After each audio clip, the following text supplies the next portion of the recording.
National hockey championship रे Odisha team प्रथम करिकी एक ऐतिहासिक विजय लाभ करिछि। ये आगुरु जेते थर टूर्नामेंट होइछि आमे रनर्स अप भी हो पार नथिलु।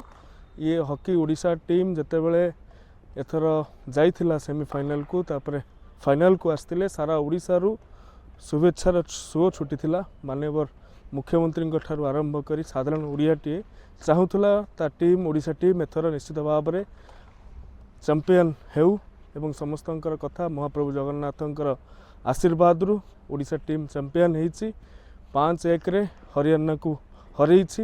ये ऐतिहासिक अटे प्रथम थर करिकी ओडिशा टीम ए राष्ट्रीय स्तर रे सफलता लाभ करिछि। एही अवसर रे टीम रो कैप्टेन दीपसान तिर्की, विजय लाक्रा कोच एवं समस्त जेते ए टीम सहित जड़ित अच्छा समस्त प्लेयर मानू समस्त को मु शुभेच्छा शुभकामना ज्ञापन करुच्ची।